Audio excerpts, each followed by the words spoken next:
నేను సహన ఇక వార్తల్లో వివరాలు చూసుకున్నట్లయితే తెలంగాణలో కురిసిన అకాల వర్షానికి వరి ధాన్యం తడిసి ముద్దైపోయాయి. మంచిర్యాల జిల్లా బెల్లంపల్లి వ్యాప్తంగా కురిసిన అకాల వర్షానికి ఆరుగాలం కష్టపడి పండించి చేతికొచ్చిన ప్రభుత్వం ఆదేశించిన అధికారులు నిర్లక్ష్యంతో పంట కొనుగోలు కేంద్రాలకే పరిమితం అవడంతో అకాల వర్షానికి వరి ధాన్యం తడిసి ముద్దైపోయిందని రైతులు వాపోతున్నారు. ఈ సందర్భంగా పంట చేతికొచ్చి ఇన్ని రోజులు గడిచినా కూడా ఐకేపీ కేంద్రాలు కొనుగోలు ప్రారంభించకపోవడంతో తీవ్ర నష్టం వాటిల్లిందని రైతులు ఆందోళన వ్యక్తం చేస్తున్నారు. ప్రభుత్వం తక్షణమే చర్యలు తీసుకుని రైతులకు న్యాయం చేయాలని డిమాండ్ చేశారు. దళారీ వ్యవస్థ వల్ల రైతుల జీవితాలు అప్పుల కుప్పగా మారుతున్నాయి.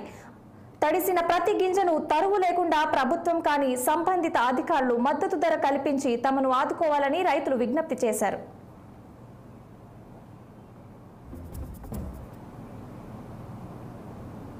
మార్కెట్ తోటి కొనుగోలు చేస్తామని అధికార ప్రభుత్వం నిర్ణయించింది. ఈ ప్రభుత్వం నిర్ణయించిన ప్రకారం అకాల వర్షంతోటి రైతులు ఆగమాగమై ధాన్యం తడిచినది. తడవడం వల్ల ఒక్కొక్క మ్యాచ్ వచ్చేసి 40 వస్తుంది, 26 వస్తుంది. మరి తడిచిన ధాన్యాన్ని ఎవరు కొంటారు? ఏ ప్రభుత్వం కొంటారు? మరి ఏ దళారీ వ్యవస్థకు అమ్ముకున్నాడా? మరి మొత్తం ధర కల్పిస్తానే ఐకేపీ సెంటర్ ద్వారా కొనుగోలు చేసిన ప్రభుత్వం. మరి ఈ వ్యవస్థకు ఈ తడిచిన ధాన్యాన్ని ఏ ప్రభుత్వం కొంటుంది? ఏ దళారికి అమ్ముకుంటే అప్పసప్ప వేసినా గిట్టుబాటు ధరలు లేక పెట్టుబడి మిగలక ఆత్మహత్య చేస్తున్న రైతులు ఉన్నారు.